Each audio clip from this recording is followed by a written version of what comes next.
Eu também vejo naquela imagem o ser humano do futuro, porque o jovem, no caso Kaiowá, que é o caso dele, é uma pessoa que nasce hoje exatamente nesse lugar entre, né? Entre dois mundos, entre duas culturas, entre duas sociedades que infelizmente se colocam antagônicas, né? E aí, quando a pessoa precisa dominar desde a sua tecnologia tradicional, da reza e dos ritos tradicionais, no caso Kaiowá, e também das tecnologias de uma sociedade que vem, invade, oprime, envolve,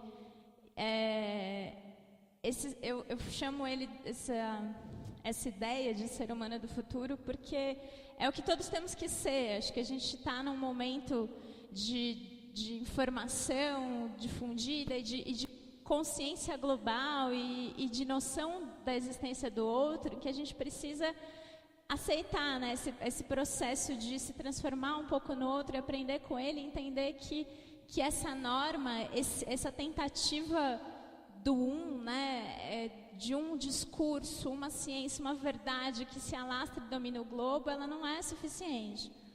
Agora sim, pode passar. Então, a gente está em... Pode passar? Ah, tudo bem, vai passando aí. Militância, gente. A gente está em 2016, né? Os dados do IBGE mais recentes sobre a população indígena no Brasil são de 2010. E em 2010, 896.900 pessoas se declararam indígenas no Brasil. Está grifado ali que elas se autodeclaram, porque essa é o que a gente precisa entender, né? O que faz uma pessoa ser indígena ou não. Então, hoje, a legislação atual, na hora do censeamento, lá já não, o olhar preconceituoso não vale mais, né? Não posso olhar para você e decidir, é a autodeclaração da pessoa que vai dizer isso. E a autodeclaração, ela vem com o sentido de pertencimento. Então, eu me autodeclaro pertencente a determinada etnia se eu tenho essa relação cultural, ancestral, familiar, de pertencimento a determinado grupo. E são hoje, em 2010, né, 305 povos indígenas presentes no Brasil, falantes de 274 línguas diferentes. E aí, voltando para a questão da norma, eu pergunto, por que a gente está num país que a única língua oficial é o português? Né? Que além de ser a língua do invasor, mas até aí tudo bem, por que uma só? Porque a gente acha e acredita num discurso de uma nação brasileira, se a gente está falando de 305 povos indígenas, sem falar em todas as outras comunidades ribeirinhas e quilombolas e tudo mais. Pode passar. Então, daí vocês só vão conseguir ver o desenho da curva, mas há uma estimativa, né? Se hoje são 305 povos, quantos povos haviam aqui, será, e quantas pessoas já estavam aqui quando da invasão do continente? E aí é uma queda vertiginosa no número dessa população, porque ela é dizimada, mas a partir ali de mais ou menos de 1957, segundo esse gráfico, a população indígena vem crescendo. E aí no Brasil a população que mais cresce. Mas esse crescimento, se a gente comparar os dados do censo de 2010 com o anterior, é um salto. E isso significa também algo. Significa que não só a população indígena nasce, né? Mas também que as pessoas passam a se reconhecer, a reconhecer sua identidade e ancestralidade indígena, quando antes não, porque num certo sentido se admitir indígena é quase um atestado de morte, né? Então, eu venho do Mato Grosso do Sul e quando eu trabalhei lá, eu atuei também junto à escola, né? E eu estava desenvolvendo um trabalho com os meninos, inclusive um rapaz homossexual, E aí você imagina, né? Você ser um rapaz homossexual numa aldeia indígena, numa escola que é do estado, que as professoras não têm nenhuma compreensão nem da cultura onde você está e todo um preconceito. E aí eu fiz uma pergunta, porque eu trabalhava com teatro, e a pergunta era... Eles queriam falar sobre preconceito. Eu perguntei qual é o preconceito que você tem ainda, que você gostaria de não ter. E aí esse menino me respondeu, qual o preconceito contra mim mesmo. Né? Porque tudo que eu queria era não ser eu. E é um pouco disso que a gente está falando, né? Quando é doloroso ser a si mesmo, porque você não tem lugar. E você é, de certa forma, tratado como já não existente. Então, Dourados é uma cidade extremamente coronelista e preconceituosa, então eu sentia no ar, assim. Então, era muito diferente estar na aldeia e aí conversar com as pessoas. E quando eu estava na cidade e encontrava algum indígena, a pessoa passava assim, né, e não me via, porque é um fechar-se em si mesmo, porque você de fato não tem lugar. Passa. Então, e engraçado que a gente está em São Paulo, e São Paulo é a 4ª cidade com maior número de pessoas indígenas no Brasil. Então, eu gosto muito desse dado, porque ele também desconstrói a impressão que a gente tem de que os povos indígenas estão em algum lugar distante, em alguma mata, andando nus, né? Então, se fosse seguir na lógica da música, nem todo índio anda pelado, nem todo indígena está no mato, nem todo indígena usa pena na cabeça e por assim vamos, né? Então onde estão essas pessoas? Né? Se a gente está na 4ª cidade com maior população indígena, a gente tem encontrado essas pessoas, a gente tem as visto, porque das 12.900, quase 13 mil pessoas indígenas em São Paulo, e esse dado também é de 2010, 11 mil, quase 12 mil são pessoas urbanas. Então, em São Paulo a gente tem dois pontos com terras indígenas, né? Então, na região do Jaraguá, a gente tem 2 aldeias, o Tecoá-Piauí e Tecoá-Itu, e lá, que são bem próximas da cidade, né? E na região aqui, mais zona sul de Parelheiros, a gente tem a Tenondeporã e a Crucutu, e agora, mais recentemente, Caliptu. Então, são 3 áreas indígenas, 5 áreas indígenas aí, dos Guarani-Umbiá. Mas tem várias outras etnias que estão presentes na cidade de São Paulo, em sua maioria urbanas, né? Então, aqui a gente tem Pancararu, tem aldeia urbana, Pancararu no Real Parque, a gente tem Pancararé, Caingangue, Cariri-Chocó, Funiô, uma série de etnias estão aí na cidade sempre. E essa discussão chega a ser boba, né? Em princípio, eu sou brasileira. Se eu saio do meu país e vou para qualquer outro continente, eu não deixo de ser brasileira, né? Então, a pessoa não deixa de ser indígena por não estar aldeada ou qualquer coisa do gênero. Passa. Então, tem um site que eu recomendo, assim, para quem quiser pesquisar a questão, é o site do ISA, né? Tem povos indígenas do Brasil, então é pibsocioambiental.com, e lá você vai achar informação sobre todas as etnias que tem no país, né? Pode passar. PIB... volta lá que eu acho que eu consigo ler aqui, peraí. Ali é pib.socioambiental.org. Tem muita informação de qualidade nesse site. Pronto, passa. Então, a primeira desconstrução a ser feita é essa, né? A gente tem que parar mesmo de entender os índios como uma grande coisa, esse estereótipo amorfo dos povos do passado, de povos que foram exterminados, e essa coisa generalizante que eu falo, os índios, em oposição à sociedade euro-ocidental, enfim. São diversos povos, são 305, pelo menos hoje no Brasil, e cerca de 5 mil no mundo.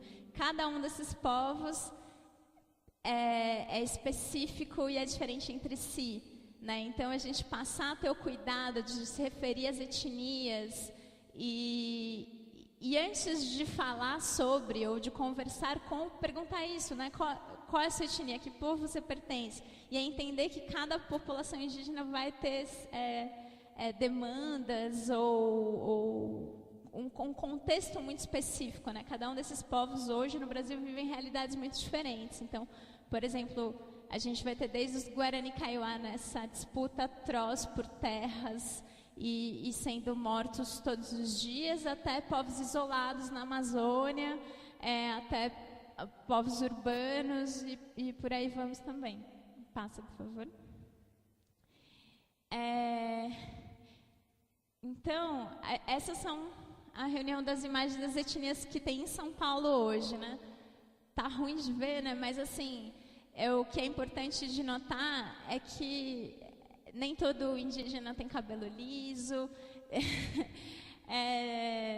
A construção das casas, se a gente olhar aqui, elas são todas diferentes entre si. Vai ter casa de madeira, casa de alvenaria, casa de palha. Pode passar o próximo. Então, brincando com esse número de 305 povos e mesmo assim lembrando que números são coisas que mudam, a gente está falando de 305 cosmovisões e cosmologias diferentes, e eu chamo a atenção para esses dois conceitos, porque quando eu me refiro a uma cosmovisão, uma cultura, toda cultura guarda a sua própria cosmovisão, e cosmovisão é visão de mundo, né? É percepção do universo. E se cada cultura tem a sua própria percepção do universo, eu gosto de frisar que cada cultura vive no seu próprio universo. Então a gente está num mundo que é formado de vários mundos. A noção equivocada de que existe um mundo, uma verdade, né? A nossa ciência, a ciência euro-ocidental na qual a gente acredita com muita fé, ela nos faz crer que existe uma verdade a ser desvendada e que os caminhos da ciência nos levam a essa verdade. E aí a convivência com os povos indígenas me ensina todo santo dia que não, né? Então, de novo, aquilo que eu não sei, há coisas que eu não sei, há tecnologias que eu não domino. Então, um exemplo que eu gosto muito de citar é que se aqui em São Paulo a gente sofre com a crise hídrica, que obviamente é consequência, né, da própria construção da cidade e tal, mas aí não chove e a gente não tem o que fazer, pois os Kaiowá, eu vi eles fazerem chover e parar de chover todos os dias. Então, assim, segundo a vontade, assim, não quero que chova porque minha casa está com buraco no teto, então não vou deixar chover. Então, se tratam de tecnologias, né? Então, se tratam de tradições, de ciências, de medicinas, de produções tecnológicas, de religiosidades, de traços físicos, de arquiteturas, de culinárias, de expressões artísticas, maneiras de se vestir, maneiras de educar as crianças, todas diferentes entre si, né? Então, e eu também ressalto isso, né? O projeto de unificação euro-ocidental que domina o mundo, ele tem esse jogo perverso de palavras, né, em que a gente acha que a gente tem uma medicina e médicos, enquanto determinado povo indígena tem curandeiros e superstições e sei lá, benzedeiras, não sei. A gente tem arte e eles têm artesanatos, né? A gente tem ciência e eles têm crença. A gente tem história, eles têm mitologia, ou pior, lendas, né? Então, essa arrogância acho que é o primeiro lugar a se desconstruir, né? Há muita coisa que não sabemos. Pode passar. E aí, numa rápida olhada histórica, assim, o que a gente percebe? Que se a Lei 11.645 coloca um grande desafio, que é abordar a história e cultura indígena com seriedade, nas escolas, e a gente se depara com o fato de que nenhum de nós teve uma formação adequada nesse sentido, tanto no ensino escolar quanto no ensino universitário, é importante notar que isso não é por acaso. Isso faz parte de um projeto antigo que começa lá na invasão do continente e que do qual somos fruto, e é contra ele que precisamos trabalhar. Então, assim, é desafiador mesmo, porque é contra uma coisa que vem vindo historicamente, está sobre nossos ombros. Então, eu ouvi esses dias, eu nem sabia disso, que a palavra índio vem de um prefixo de negação in e dio, Deus. Então, índio é aquele que não tem Deus. Então, de certa forma, é aquele que não tem alma e por isso mesmo ele pode morrer, né? Ele pode ser explorado, escravizado e tal, porque ele não é humano. E é um pouco a partir dessa ideia que desde a colonização a gente vem nesse processo, primeiro com o instrumento da catequização. Então são dois instrumentos básicos, né? Esse da conversão e da catequização, que tem o discurso da salvação da alma. Isso é estratégia de dominação dessa mão de obra. E o aldeamento, que também é parecido com o processo de isolamento, mas então eu reúno, eu fixo e assim eu controlo essa mão de obra. Então, começa assim com os missionários, pode passar. E durante o Império, com o projeto de um Estado brasileiro, né, de unificação, passa a haver a preocupação com a identidade de um povo brasileiro. E aí, a diversidade, a multiplicidade que os povos indígenas trazem, sempre vai gritar contra, sempre vai ser um calo nesse tipo de proposta. Então passa a haver esse projeto de integrar. E aí, esse integrar que ele é um etnocídio, né? Porque aí eu apago a outra cultura e faço com que essas pessoas se integrem, se tornem cidadãos brasileiros, né? Esse é o projeto. Então, hoje a gente ignora as populações indígenas e fala de uma nação brasileira, ou a gente vai criando estratégias de integrá-los e assimilá-los, passa? E aí, só para marcar o período republicano, em que é mais ou menos sempre o mesmo discurso, mas ele vai mudando um pouco de face, né? E aí a gente passa para um discurso de tutela, né? Então, os povos indígenas são relativamente capazes, tadinhos, e eles precisam ser protegidos, né? Então, o Serviço de Proteção ao Índio, o SPI, vai ser o grande responsável pela criação de reservas, pela demarcação dessas terras que são limitadas, que é um cerceamento, ainda a gestão de mão de obra indígena. É o SPI que vai dar origem à FUNAI, que até hoje é o órgão que cuida dessa questão, mas aí dentro dessa noção de tutela. Pode passar. E aí eu trouxe só a versão kaiowá, né, desse processo histórico. Então, quando eu falo de Manguaré, eu estou falando de antigamente, e esse antigamente é quando tudo não era o que é hoje, né? Quando tudo era como deveria ser, quando as coisas eram boas. E a tarja preta, que é exatamente esse processo de colonização, que é uma história que vai se repetindo, né? Então, que eles chamam de o sarambi, que é bagunça e afastamento, espalhamento compulsório. Então, são os povos indígenas sendo jogados para lá e para lá, aldeados aqui, empurrados para lá, até que num determinado momento se instaura o tempo do direito. E é o tempo que a gente vive hoje. Então, o marco, no caso dos kaiowás, seria o primeiro ato de retomada de terra em 1978. Pode passar.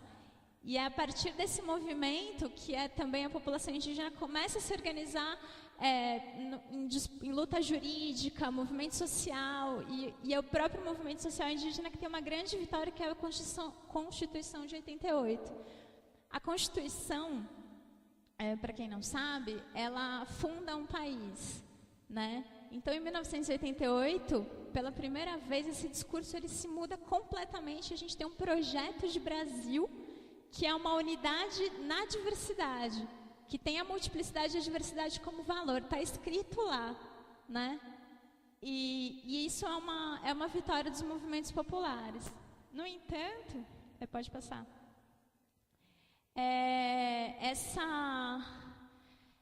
Essa Constituição, ela precisa, a lei hoje traz essa proposta nova, essa proposta de diversidade, só que o que a gente precisa fazer é romper com as velhas práticas. Então, entender que esse projeto de país ele é muito novo, ele é muito jovem. E a gente vem com todo esse arcabouço, essa serpentina comprida que remonta lá no início. E é isso que a gente está desconstruindo. Passa. Aí eu vou ter que me acelerar, mas assim, eu só trago para vocês o conceito de Tecoá, ou Tecoá, que ele também me é muito caro, né? Uma palavra guarani que significa o lugar onde eu posso ser quem verdadeiramente sou. Né? E no caso das questões indígenas, é importante a gente entender como a questão do território está em jogo o tempo todo. Tudo começa na invasão de um território. E tudo segue na disputa perpétua por esse território e que é a perseguição que esses povos vivem até hoje. E quando eu falo o lugar onde eu posso ser quem verdadeiramente sou, isso não tem nada a ver com um mapa. Você não desloca uma população indígena e tudo bem. Não é que nem a gente compra casa, muda de casa, aluga casa e está tudo bem. O ser humano pertence ao seu território e não a terra pertence ao ser humano. Pode passar. Então, se existe algo em comum a todas as questões indígenas, a todas as populações indígenas, com todas essas diferenças entre si, é a questão territorial, né?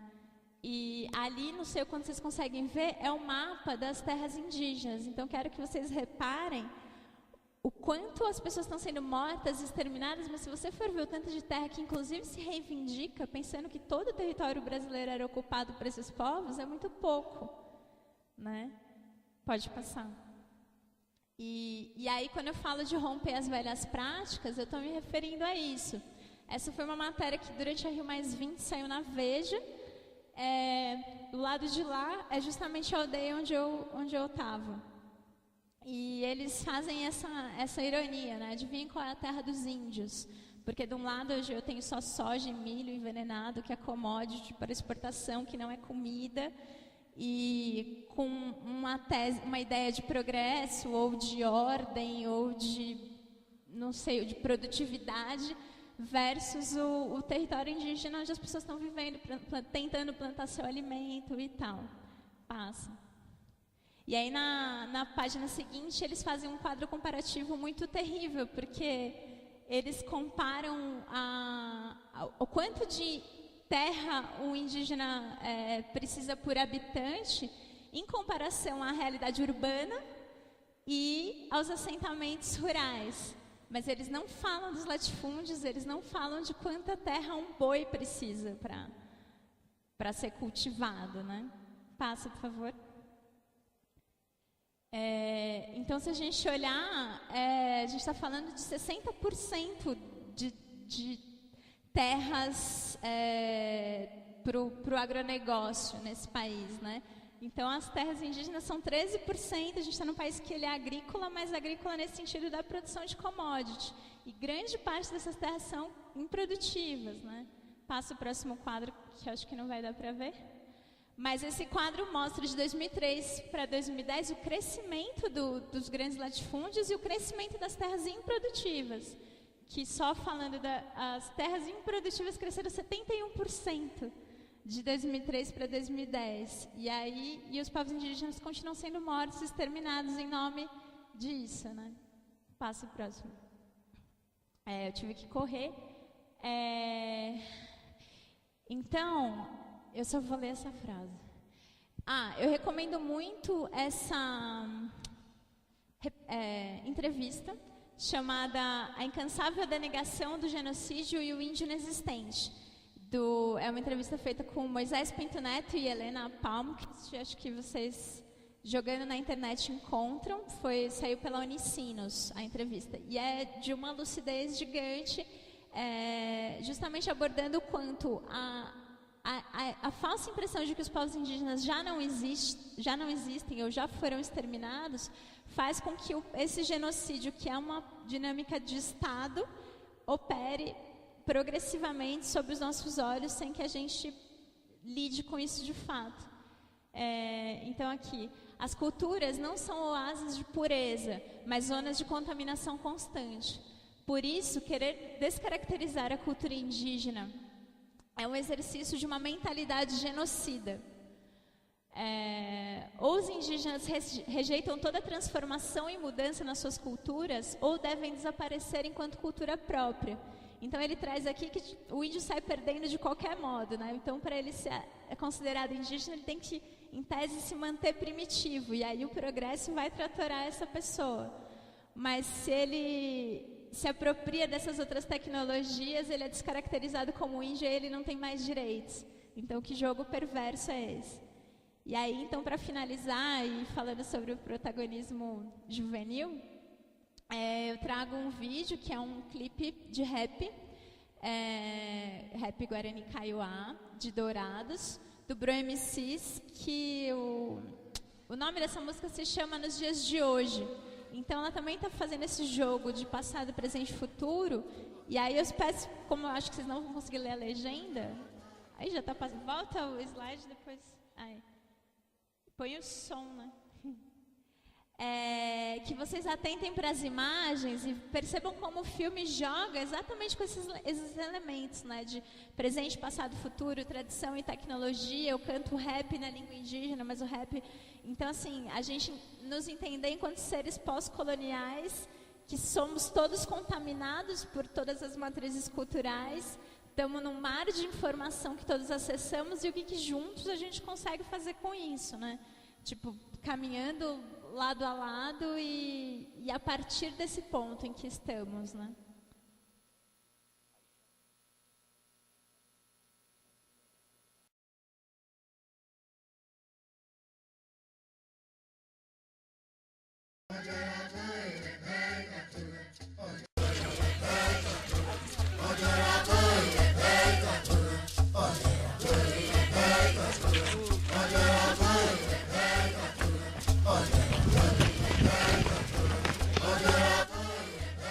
Lá, por aí.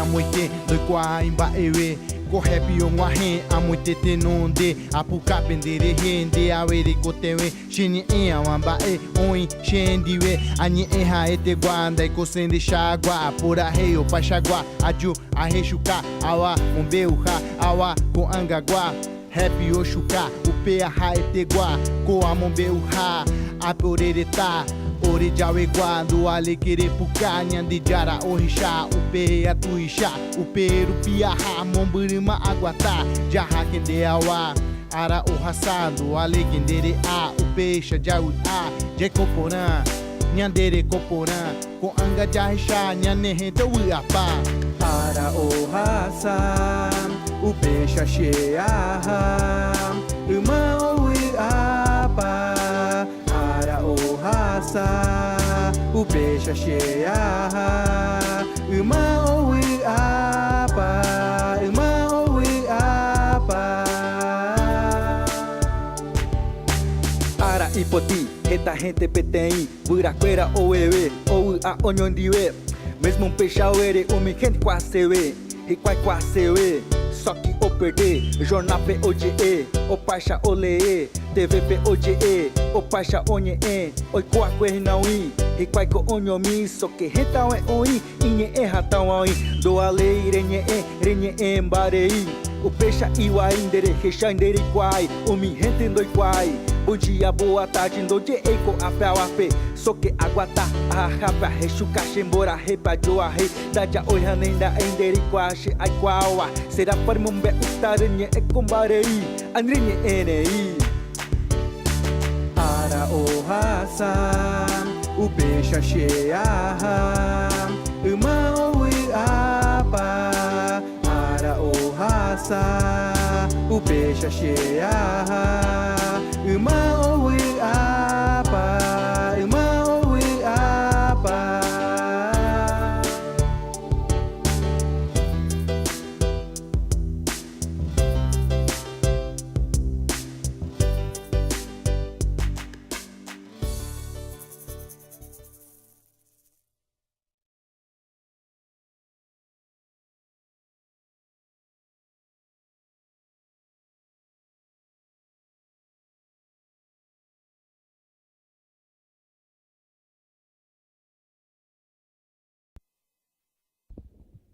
No último slide tem meu contato só.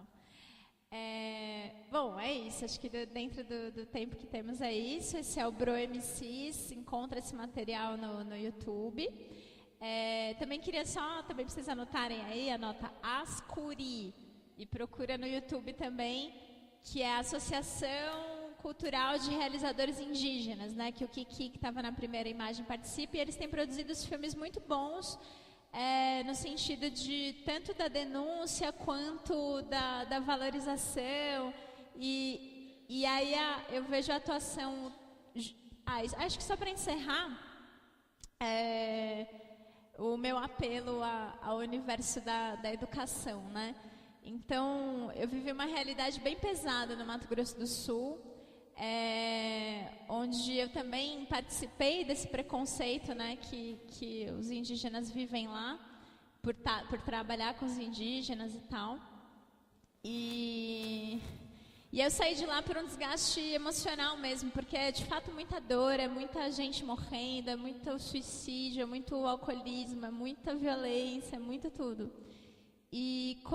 Mas saindo de lá, eu entendi isso, assim, né, que uma coisa que precisamos fazer, e nesse ponto a educação cumpre um papel absolutamente fundamental, é mudar essa chave de que a gente cresce achando que os indígenas ou não existem ou são aquela imagem romântica, né? E a gente olhar para a realidade mesmo e tê-los ao nosso lado, eu acho que é uma responsabilidade de todos nós e que os educadores e as educadoras têm muito como contribuir com isso, assim. Então, acho que para terminar esse é meu apelo. Obrigada, gente.